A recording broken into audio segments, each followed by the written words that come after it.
Hey guys, welcome to this week's podcast episode for the Financial Freedom Podcast.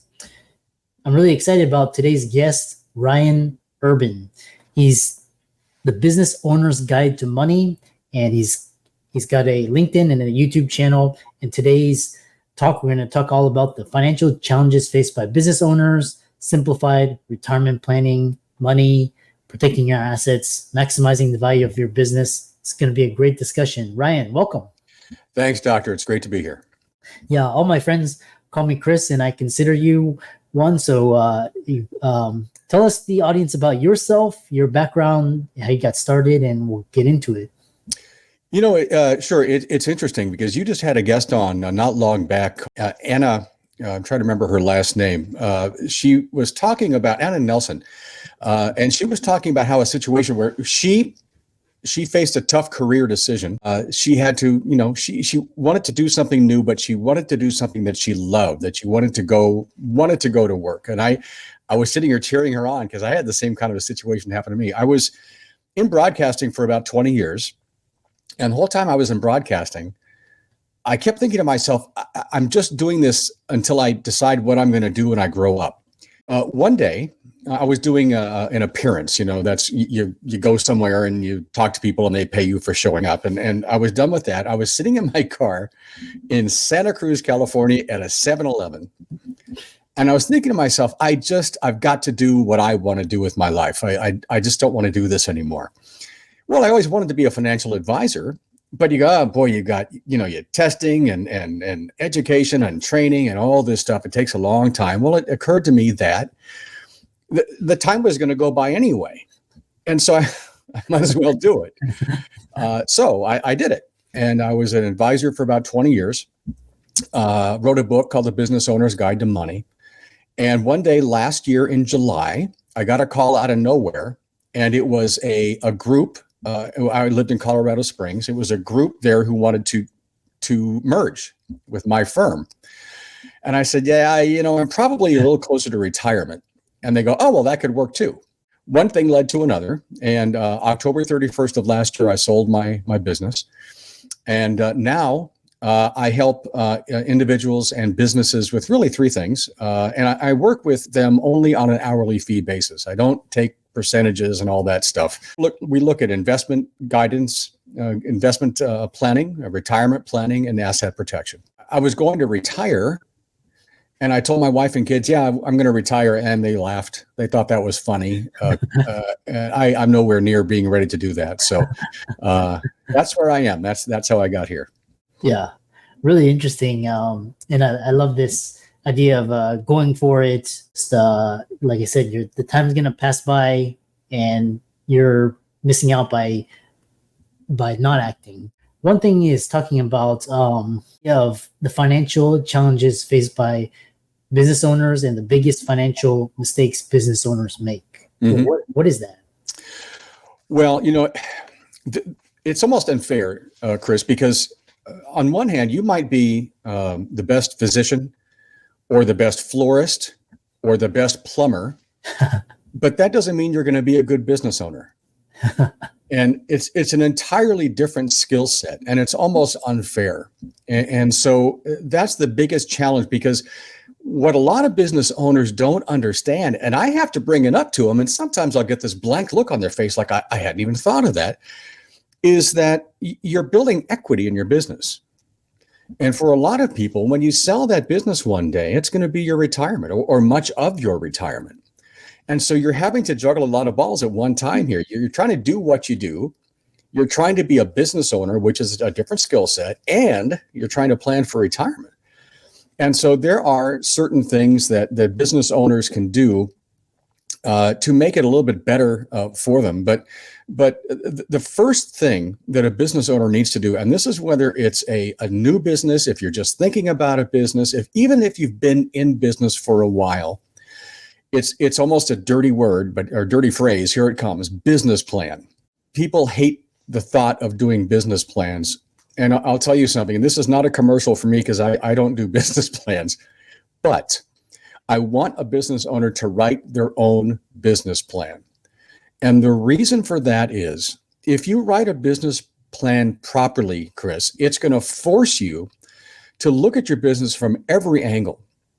And this includes things like your competition, your marketing, the numbers. And if you're thinking about going into business, it may turn out that you don't want to do it after you've written this business plan. It may not be feasible. Maybe you wanted to be a typewriter repairman. Well, there's not a lot of call for that right now.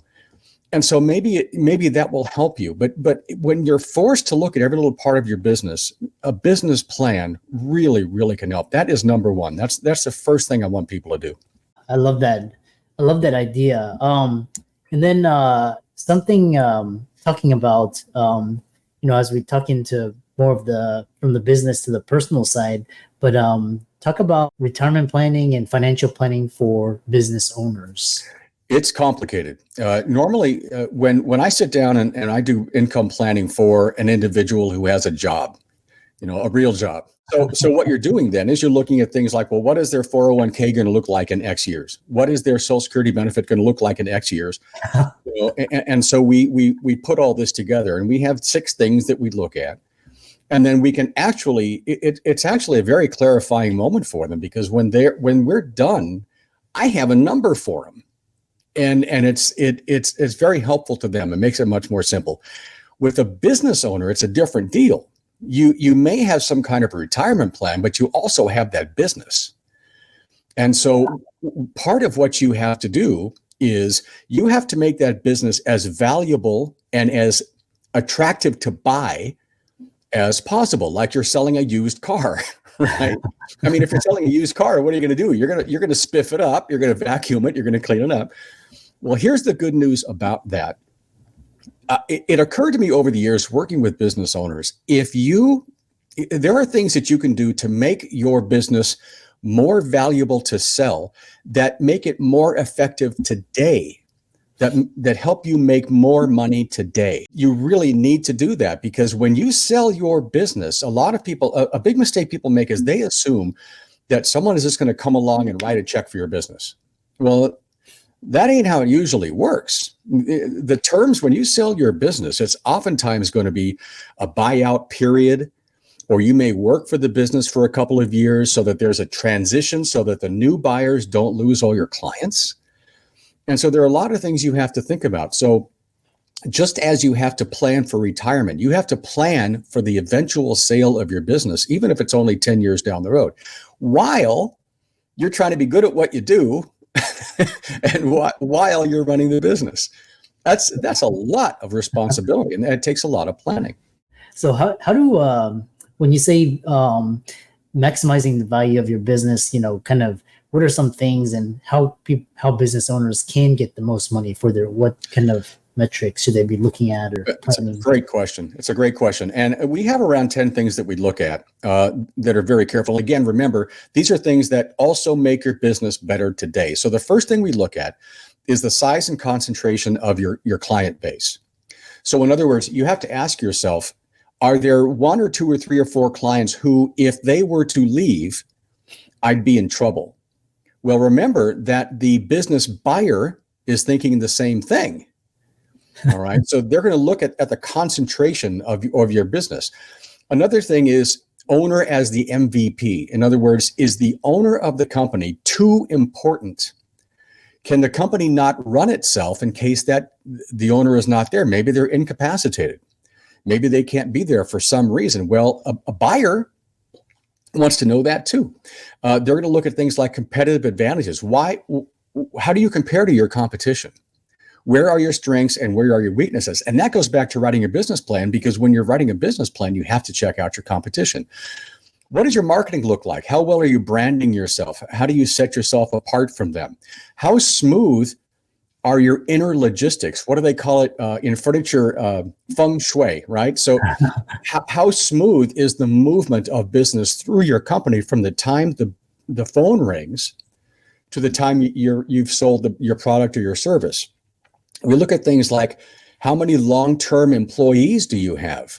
And what are you doing to keep them? Again, this is all stuff that a business buyer is going to look at. How smooth is your accounting system? How accurate is it? What kind of contracts do you have with long-term clients? So there are several things, little tinier things that if a buyer is smart, they're going to ask you. And I'll tell you, when that phone rang that day, when they were going to offer to buy me out, I'm glad I was keeping up on this, because these are all questions they asked me too. Everything I just said was, it's going to make, if you address these today, it's going to make your business run better today, but it's also going to make your business more attractive to sell. Yeah, I love that. And how does it? So, for example, like a social media. I know this is what you're referring to is kind of like traditional, businesses. I'm assuming it's brick and mortar, but what about, like, for example, like if you have a blog or like a YouTube channel, Mr. Beast, for example, or TikTok channel. How do you look at that in terms of maximizing the value? Many of the same things still apply. So you want to make sure, well, with something like a virtual business, all right, and that's a relatively new concept. But with a virtual business, you have to do pretty much everything I just discussed. But also, you have to make sure that your marketing is set up in such a way that you're attracting people to come to you without having to spend too much money to do it. This stuff is expensive. If you go out, advertising is something that people do have to do from time to time, but not maybe necessarily. Look at what we're doing. What we're doing right now is what you're doing with your podcast is you're providing value for your viewers. It's not like you're sitting there trying to sing. You're providing value to your viewers. And I think that a person who's interested in buying something, they can smell when someone is playing games with them. So the first thing you have to do when you're on social media is provide value. Sometimes it's going to come back around, sometimes it's not. But the thing is, two things. One, it may come back around, but also the more you do it, the better you get at it.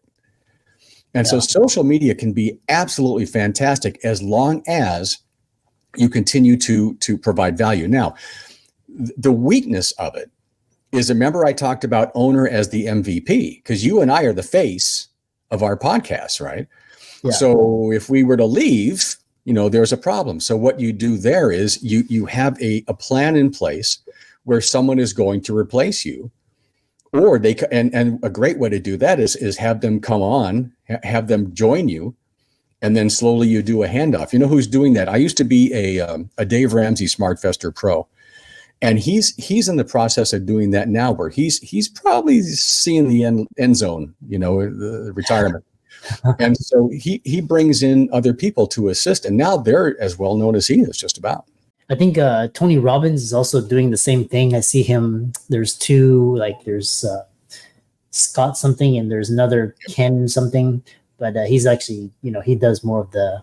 But it's interesting. The other question is, what's the best way to avoid financial risk? Because these days your business can get shut down for like COVID, or you face a lawsuit. How do you avoid all this volatility? Well, that comes in different flavors, because as a business owner, your risk has to be covered by things like insurance. That includes things like professional insurance, but you also have to protect yourself health-wise. And there are ways to do that. There are ways to use a life insurance policy to pay for long-term care. Mm-hmm. Because if you're put down for X months, we go back to owner as MVP. If you're not there, what's going to happen to your business? So you have to have a plan in place. And we go back to the word planning. And that's why we have to do this, because you have to plan for the unexpected. So make sure that your professional insurance is up to speed. And then you got to make sure that your inner insurance, that you have someone to whom you will hand things off. And in my industry, that's called a key person, right? So that's going to be someone who really gets it, who understands what you're doing and how you're doing it. They're worth their weight in gold. And if I'm talking to business owners here and I say it's hard to find good people, they're not going to be disagreeing with me. It is hard to find good people. So if you get somebody, you have to incentivize them to stay with you and to work with you. And again, a buyer is going to be looking at that as well. When it comes to things like investment risk and a risk with your money, the best way I can put this is, the bad news is there are so many options out there with money. The good news is there are so many options out there with money. In other words, there are different ways to do this to control your risk. And as long as you make sure, there might be, let's say, 4 or 5, 6 different ways to grow your money. Well, if you understand what they are, Chris, and if you boil them down to 4 or 5 good ones, then you can choose the one with which you are most comfortable. And it doesn't matter. It doesn't matter which one it is, as long as it's a good plan, obviously. But the problem is, and this is another mistake I see a lot of people making, is they can't take as much risk as they think they can. So when it goes south on them, and it will, at some point, it's going to go south on you. If you're comfortable with what you're doing, you're going to stick it through. If you're not, what are you going to do? You're going to jump. And you're going to jump. What does Dave Ramsey say? The mistake people make is on a roller coaster, they jump off at the bottom. Well, you don't want to jump off at the bottom. You want to ride it back up. And so planning, being comfortable with what you choose with your money could not be more important, because you really want to have a long-term plan that you like and that you can sleep at night. What about, for example, now with competition, especially, for example, if you see what Netflix did to Blockbuster or what Amazon, my wife and I were driving along the highway, and this really vibrant mall that we used to go to when I was a kid is gone. It's like empty. So how do you prevent that, or just kind of AI and, quantum computing, these technologies could just rapidly just take you out. That's such a huge question. I'll be perfectly frank with you. I don't have a full answer yet. All I can tell you is that you have to look ahead, and that you have to look at your particular industry. Because let's for example, if you're a dentist, it's probably not going to affect you that much, right? Because you're hands-on. Someone can't get their teeth fixed online. So if you're one of those industries, you're in better shape. But boy, I bet we could sit down and come up with a few dozen industries that may be dealing with that early on in this process, and that's where we are right now. What I'm thinking is that you're going to have to add the services you offer, so that you can personalize this stuff more to them. An example of that is when Walmart really exploded onto the scene. I wrote a few articles on this back when I was writing articles. You know who is really dying off? A lot of little mom and pop shops were dying off, but gift stores and party stores were dying off really quickly because people just got all their stuff from Walmart. Okay, so the way they dealt with it was to provide extremely good service and really personalize the experience for the client. And that's how they stayed afloat. You're absolutely right. The thing is, we know that AI is going to play a huge role, but we don't know how yet. Yeah. And it's still a bit of a mystery, but I have a feeling you want to keep your hands on this. Again, dentists, plumbers, landscape, they're not going to be taken over at least anytime soon. But yeah, there are going to be some businesses here that they're going to have to really, really personalize what they're doing. Yeah. Yeah, it's going to be really interesting. It's going to be interesting, especially in healthcare, how hospitals, they're just such thin margins and just high overhead and cost of healthcare, and doctors, leaving. It's going to be, I think healthcare is going to really have to figure out how to survive, or it's going to, something similar to Blockbuster or the Walmart, the Amazon effects. We might see, I've thought a lot about that. What we might see is I don't want to use the word breakup, but where we see some of the smaller professional medical services springing up, like neighborhood thing, like Walgreens is doing now, where they have these little tiny clinics where the triage is not, is not that big a deal, and the actual services are not that big a deal, and we may see the medical profession bring itself up over that level a little bit. And take on the more acute situations, because it's, that's going to be a challenge too. But that's another thing that is not easily going to be fixed. We're going to see a lot more telemedicine. We see that. So that's the kind of thing we're going to see. But yeah, there are going to be changes there too. And them and teachers, talk about important professions. Oh, They're yeah. seeing changes too. Yeah, teachers. Yeah, fascinating discussion. How can people contact you, follow you, reach out to you, and what's your final parting words on financial strategy and businesses, and how can they contact you? I thank you for that. My message is always the same, and that is plan ahead. Make sure you have a plan, and your plan can change with time.